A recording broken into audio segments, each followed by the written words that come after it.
check my next guest out. He straddles the national culture like a behemoth polymath. It is, of course, the one and only Mr. Stephen Fry, ladies and gentlemen.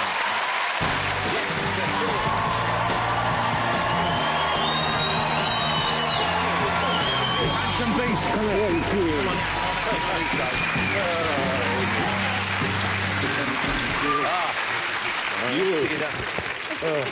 Come goodness me.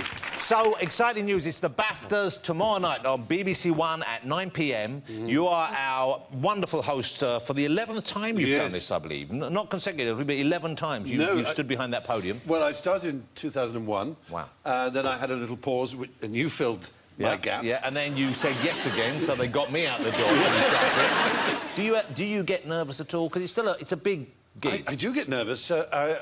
If I don't get nervous, I get nervous because I'm not nervous. And as Amy said earlier when we were chatting, which anyone who presents an award show recognises, that let's say there are, I don't know, 1,000 people out there. Of that, 750 at least will be nominated for some kind of award. And as the evening progresses, 4/5 of them will have failed to get the award. So the room is turning more and more hostile, embittered, resentful, angry, and they just want to get out of there and get drunk. Yeah. And even the people who've won want to get out of there because they want to bring their mummies. And they're not going to win anything more. They're not going to win anything more. So really, the thing is to hold it together towards the end, before it can actually erupt in violence. It's not... One might hope that it might be a bacchanalian knees-up afterwards, but it doesn't tend to be, does it? I mean, do you think that... It's a funny thing. You love films as I do, and I'm sure you both do as well. And if you go back to the 20s, 30s and 40s, the golden age of Hollywood, almost every single creative genius who worked there was an alcoholic. And if you look at the great period of the 70s, when those magnificent films were made, for everything, The Godfathers, obviously, The Easy Riders... Many would say the greatest period of American cinema, yeah. And everyone there was an addict or a drunk. Even and people... now nobody is, and basically Hollywood turns out shit. Stephen, I'm sure we could find one or two who still... Of course I exaggerate. But it is an odd thing that certainly, I'm happy to say, of course, after the BAFTAs, all the parties are pretty sober and people behave. People have one little drink and that's about it, really. Yeah. But if you went back 20 years ago, 25 years ago, it was a very different story. And I don't know why that is. I think the answer is phones have cameras on them now. That's a very good point. That is a lot to do with it, isn't it? It's much easier to get caught out. Now, let me ask you about, if I can, a little about home life, because it was just a year ago, just over a year ago, you were married. That's correct, absolutely. So and I still am. I think I may be a record in show business. You celebrated your first anniversary. Oh, there he is. How are you enjoying married life? I'm actually older than him. He probably can't tell from that. It's fabulous. That's my ring. Oh, wow. It's terrific. It gets better every day. I'll sound really childish if I keep doing this, but it is. It's like a miracle, really. It's just such a wonderful thing. Let me ask you a little bit about your social networking life, because you were the first person I knew who was on Twitter, and you now have an absurd amount of followers. You're almost as big as Kim Kardashian, I believe.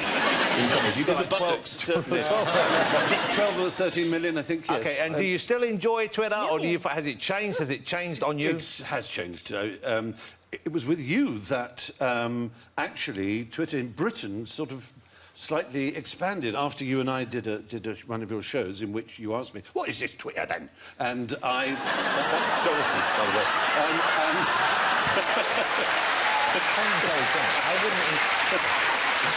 sorry. And so, yeah, we chatted about it, and it just went woof in Britain. But it's...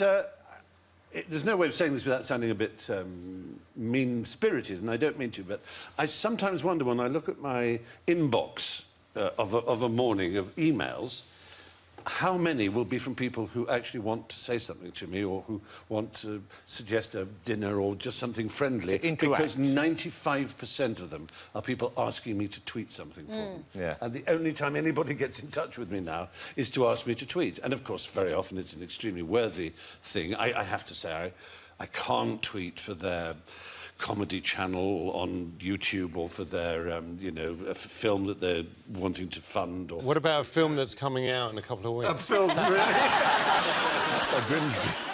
I had one of those very camp dressers, you know, that you have. Yeah. And he was a very odd dresser in the theatre. They're the people who dress you, literally dress you. And he was one of those people who would swear in the oddest ways. I remember someone said something he didn't like, and he looked after them and went, "May the bird of paradise fly up her shitter." No idea what that meant. But anyway, I remember we went to the theatre bar after a performance, and he was there. So I asked him if he'd like a drink. He said, "I have a Grimsby." I said, "Yeah, Grimsby, does the barman know that?" He said, "Try it." I said, "And a Grimsby, please." The barman said, "You what?" I said, "He doesn't know." He said, "It's a small port, you daft." Sorry about the language. It's very good. It's very good. Well, yeah, I think that's the acceptable place to use it. Stephen, you won't need it from me or from anyone here, but good luck with the BAFTAs. It's in the safest of possible hands. It'll be it'll be a great show and an exciting evening. How lovely to have you back on the show, Mr. Stephen Fry, ladies and gentlemen. Believe it or not, we have more still to come. We'll be joined by Romesh Ranganathan. See you after the break.